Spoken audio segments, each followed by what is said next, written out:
तो यार OPM chapter 203 के इंग्लिश ट्रांसलेशन आ चुके हैं और सही में पिछले चैप्टर की तरह ही ये चैप्टर भी काफी तगड़ा है, क्योंकि इस चैप्टर में हमें वॉइड के बारे में काफी सारी चीजें पता चलती हैं। सेइटामा की फिस्ट कितनी ज्यादा मिस्टीरियस है ये ब्लास्ट को रियलाइज होता है, और हमें ये भी शो कराया जाता है कि कैसे हर आर्क के बाद सेइटामा के फैंस बढ़ते ही जा रहे हैं। आई मीन मांगा में जो उसके फैंस हैं। And I will be honest with you, अपना टकलू जिस चैप्टर में आ जाता है भले ही फाइट ना करे, वो चैप्टर अपने आप ही इंटरेस्टिंग बन जाता है। मेरे लिए तो भैया ऐसा ही है। तुम लोगों के साथ भी ऐसा है कि नहीं, ये मुझे कमेंट से जरूर बताना। खैर इस चैप्टर में ब्लास्ट सेइटामा को काफी बड़ा ऑफर भी देता है, जिसका इंतजार हम सब लोग काफी टाइम से कर रहे हैं। अब वो क्या है यही पता चलेगा तुम्हें इस वीडियो में। So if you are interested keep watching.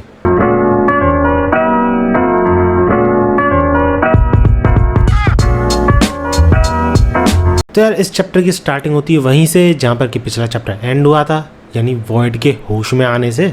और जब वॉइड होश में आता है तो सबसे ज़्यादा शौक उसे देख के उसके मिनियंस होते हैं, यानी चेले, क्योंकि अभी तक उन्हें लग रहा था कि वॉइड जिस तरीके से दिख रहा था ना मॉन्स्टर टाइप में, तो वो चीज़ ब्लास्ट के अटैक की वजह से हुई है। उन दोनों की फाइट जब हुई थी उसकी वजह से वॉइड ऐसा दिखने लगा है। अब ये सब लोग तो देखते रहते हैं उसे, लेकिन ब्लास्ट वॉइड की तरफ भागते हुए आता है और उससे पूछता है, Void are you back to normal? जिस पे वॉइड भी जवाब देता है कि हाँ मैं होश में तो आ गया हूँ, लेकिन सब कुछ धुंधला धुंधला याद आ रहा है। और इतने में ही उस पर अटैक हो जाता है, और ये अटैक था सोनिक का, जिससे वो डिफेंड तो कर लेता है, लेकिन उतने में ही फ्लैश भी इस पर अटैक करने लग जाता है। और ये दोनों सिंक्रोनाइज अटैक के साथ वॉइड पे हावी होने लगते हैं, लेकिन उन दोनों को रोक लेता है ब्लास्ट, ये बोलते हुए कि No. पता है मुझे इसने काफी ज्यादा जुर्म किए हैं तुम सब लोगों पे निंजा विलेज में, बट उस टाइम पे ये गॉड के कब्जे में था, वो कंट्रोल कर रहा था ऐसे, तो सारा इंजाम इस पे तो नहीं लगाया जा सकता। That's why it may be too much to ask, but लेकिन इतने में ही सोनिक उसे बीच में रोक देता है और ये बोलता है, honestly I don't care about it. मैं तो बस टेस्ट कर रहा था उस बंदे की स्किल्स को जो कि हमें ऑर्डर दिया करता था उस टाइम पे, क्योंकि सोनिक और फ्लैश दोनों ही सरप्राइज थे कि जो बंदा उन्हें ऑर्डर दिया करता था पहले, उसको सेइटामा ने सिर्फ एक पंच में ढेर कर दिया। जिस पे पीछे से वर्ड बोलता है, इट्स फाइन ब्लास्ट, क्योंकि ऐसा भी नहीं है कि जो चीज़ें मैंने गॉड के कंट्रोल में आने के बाद की हैं वो मुझे याद नहीं है। हाँ थोड़ी ब्लरी हैं सारी चीज़ें, ढंग से याद नहीं है,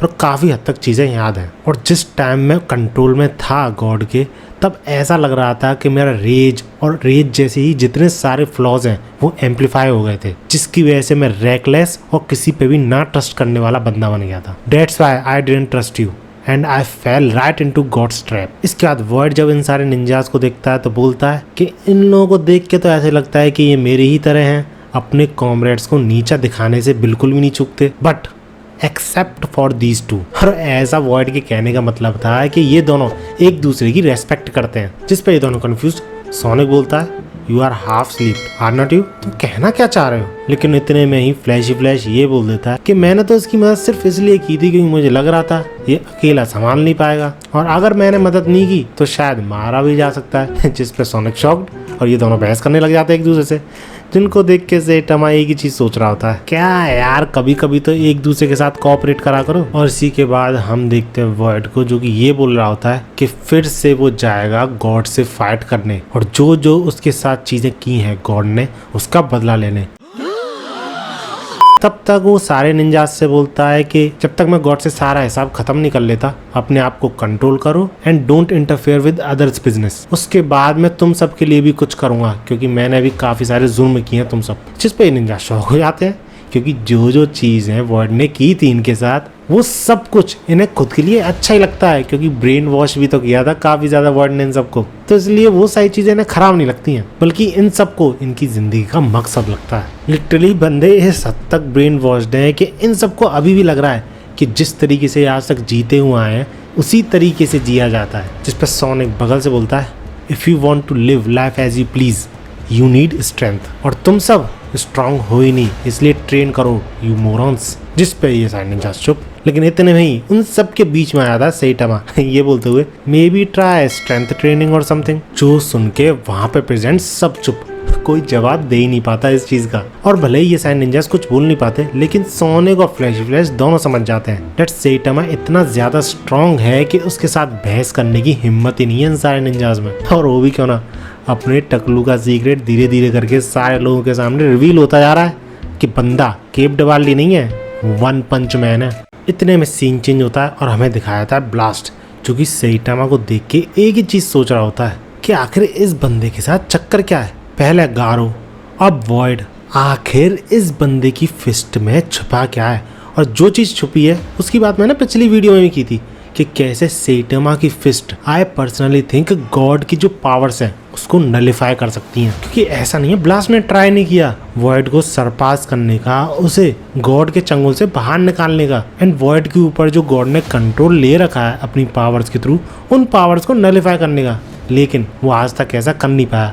और ये कल का आया टकला बस एक पंच के थ्रू सबको होश में लाया जा रहा है। इसी वजह से कंफ्यूज था काफी ज्यादा ब्लास्ट। अब वॉइड के इनसाइड निंजास को समझाने के बाद ये निंजा ग्रुप एक दूसरे में भी बहस करने लग जाता है कि अब उन्हें क्या करना चाहिए, क्योंकि अभी तक तो उनका गोल यही था कि वॉइड का जो गोल है उसको अकम्प्लिश करना। लेकिन अब जब वॉइड ने ही उनको फ्री छोड़ दिया है फिलहाल के लिए, अब उन्हें क्या करना चाहिए? क्या उन्हें भी वॉइड की तरह ही गॉड के पीछे जाना चाहिए, उसे सबक सिखाने की कोशिश करनी चाहिए? क्योंकि एट द एंड जो भी उनके साथ हुआ है वॉइड के हाथों हुआ है, लेकिन उस सब के पीछे गॉड का हाथ था ना। तो इस चीज पे सारे के सारे मेंबर्स एग्री थे कि हाँ उन्हें यही करना चाहिए, बट उनके पास कोई लीडर तो है नहीं। तो सबसे पहले उन्हें एक लीडर चाहिए था जो कि उनको स्ट्रांग होने में हेल्प कर सके और जो चीज़ वो चाहते हैं वो अकम्प्लिश करने में भी हेल्प कर सके। जिसका सारे के सारे निंजास अपना दिमाग दौड़ाने लग जाते हैं कि कौन होना चाहिए उनका लीडर। और उसी के बाद ये बंदा कान में फुसफुसाता है कि क्या कहते हो, ये बंदा सही रहेगा क्या? जिस पर खुसुर फुसुर होने लग जाती है। That who is he? A class hero? Oh caped baldy, पर मैंने तो कभी इस हीरो के बारे में नहीं सुना। इसके बाद ऐसे ही थोड़े टाइम तक करने के बाद एक निंजा निकल के जाता है सैटामा के पास उससे बात करने, उसको एक तरीके से थैंक्स बोलने के कैसे एज अ हीरो उसने इन सारे निंजास की गलतियों को सुधारा है। जिस पर सैटामा पूछने लग जाता है कि अचानक से इसका बिहेवियर कैसे चेंज हो गया, करना क्या चाह रहे हो तुम ये सब बोल के। एंड आफ्टर दैट ये बंदा रिक्वेस्ट रखता है कि प्लीज हमारे ग्रुप के लीडर बन जाओ, your strength and your leadership बहुत कम आएगी हमारे, और ऊपर से तुम सूट भी नहीं करते हो सारे हीरोज के साथ। जिस पे सैटामा चिढ़ जाता है और ये बोलता है मैं मिसफिट अपने आप से थोड़ी हूँ, लोगों ने ऐसा कर दिया मुझे, और क्या तुम ऐसा बोल के मेरे मजे ले रहे हो? और इसके बाद हम देखते हैं कि ये सारे निंजा पीछा करने लग जाते हैं सैटामा का और उससे बहुत ज्यादा इंसिस्ट करते हैं कि कैसे तुम इतने ज्यादा स्ट्रॉन्ग बने, प्लीज हमारे लीडर बन जाओ, हमें डायरेक्शन दो और यही सारी चीजें। जिस पे सोनिक और फ्लैश उनको देख रहे होते हैं और सोनिक बोलता है अभी भी लॉयल कुत्ते जैसी मेंटेलिटी है इनकी। जिसके बाद फ्लैश सोनिक से ये बोलता है Sonic there is something I want to tell you. जिस पे सोनिक थोड़ा सरप्राइज, भाई क्या बोलना चाह रहा है, इतने टाइम से तो कुछ बोला नहीं। आफ्टर दैट सोनिक ये बोलता है कि जिस दिन मैंने तुम्हें पॉइजन किया था, और इससे पहले कि फ्लैश कुछ बोलता सोनिक बीच में ही रोक देता है ये बोलते हुए सो व्हाट, वो बहुत खराब मूव था तुम्हारा, आई रियली डिसअपॉइंटेड। और इसी के साथ सोनिक आगे बढ़ जाता है फ्लैश से ये बोलते हुए more important then that is हमारी रीट्रेनिंग का टाइम हो चुका है और चिंता मत करो, मैं एज अ मेंटर तुम्हें गाइड करूंगा। और इसी दौरान हम इन सारे इडियट्स को भी संभालेंगे यानी निंजास को, और उस गॉड को भी ठिकाने लगाएंगे। जिस पे फ्लैश मुस्कुराया था, ये दोनों दोस्त बन चुके थे ना इस पॉइंट ऑफ टाइम पे, और इन दोनों को ऐसे बातें करते हुए भागता हुआ सैटामा यही सोच रहा होता है कि चलो तुम दोनों दोस्त बन गए हो ना, अब जाओ किसी और के मत्थे पड़ो, मेरा पीछा छोड़ दो भैया। लेकिन तभी ब्लास्ट सैटामा को बुलाता है और उससे ये बोलता है for the final battle against God your power will be needed for sure, इसलिए जब टाइम आए और हमें हेल्प की जरूरत हो तो हेल्प जरूर करना। जिस पे सैटामा कंफ्यूज बंदे को कुछ समझ में ही नहीं आ रहा है लेकिन जब लड़ने की बात आएगी तो बंदा सबसे पहले आगे रहेगा। और भले ही सैटामा हाँ नहीं करता लेकिन ब्लास्ट जाते जाते ये बोल देता है ठीक है मैं तुम्हें लेने जरूर लाऊंगा फिर, कोई तरीका है भीख मांगने का? जिसके रिप्लाई में सैटामा भी बोल देता है कि चलो ठीक है देखेंगे, पर तुम्हें मैं चाय जरूर पिला दूंगा अगर आओगे तो तुम। एंड दैट्स हाउ ब्लास्ट और वॉइड दोनों ही एक मिड डायमेंशन में चले जाते हैं जो कि स्पेस और टाइम के बीच में था, और वहाँ पे उन्हें दिखाई देती है एक बहुत बड़े मॉन्स्टर की लाश, जिसको देख के ये दोनों शॉक्ड। और वॉइड पूछता है ब्लास्ट से क्या ये हाल तुमने किया है ब्लास्ट इसका? तो उस पर ब्लास्ट मना कर देता है और वॉइड फिर सोच रहा होता है देन हु डिड दिस। इस पर ब्लास्ट मुस्कुराते हुए देता है इट्स ऑब्वियस। आफ्टर दैट हम सैटामा को घर पे देखते हैं जहाँ पर कि जेनोस कपड़े धो रहा था सैटामा के, और जब जेनोस पूछता है कि इतना गंदा आपका केप कैसे हो गया सेंसे, तो इस पे सैटामा जवाब देता है कि हाँ वैसे तो मेरी थोड़ी बहुत ही फाइटिंग हुई है, लेकिन इसी दौरान एक बहुत ही इनॉर्मस मॉन्स्टर ने मुझ पर अटैक कर दिया था। और उसके बाद सैटामा क्या हाल करता है यू ऑल नो। इसके बाद हमें कुछ दिन बाद का सीन दिखाया जाता है जहाँ पर कि सैटामा अपने अपार्टमेंट पे प्रेजेंट था, जेनोस भी वहाँ पे प्रेजेंट था और रोवर भी वहाँ पे प्रेजेंट था, लेकिन इन तीनों के साथ साथ वहाँ पे सोनिक, फ्लैशी फ्लैश और सारे के सारे निंजाज ही प्रेजेंट थे, जो कि अपने अपने मोटिव की वजह से सैटामा के पास आए हुए थे। ये निंजाज लीडर बनाने में तुले हुए थे, फ्लैशी फ्लैश उन सबको दूर भगा रहा था कि मेरे डिसिपल से दूर रहो, और सोनिक फाइट करने के पीछे लगा हुआ था अभी भी सैटामा के। और इन सब को एक साथ यहाँ पर देख के अपने टकले की क्या हालत हो रही है तुम देख ही सकते हो। And that's how this chapter ends. और सही में ये एंडिंग मुझे काफ़ी ज़्यादा तगड़ी लगी, क्योंकि अगर तुम गौर कर रहे हो तो हर आर्क के बाद सैटामा के जो जानने पहचानने वाले हैं वो बढ़ते जा रहे हैं, और इस पॉइंट ऑफ टाइम पे तो ऑलमोस्ट पूरी हीरो एसोसिएशन ही जान चुकी है सैटामा कितना ज़्यादा पावरफुल है। आई मीन तुम खुद ही बताओ कौन सा ऐसा बंदा बचा है, मेजर बंदा, जो कि सैटामा की पावर्स के बारे में नहीं जानता। मुझे कमेंट्स में बताना, क्योंकि मुझे तो नहीं लगता आप कोई भी बचा है। बाकी वीडियो अच्छी लगी तो लाइक जरूर करना है, ऐसी वीडियोस के लिए मेरे चैनल को सब्सक्राइब कर लेना। मिलते हैं अगली वीडियो में, एंड भागो।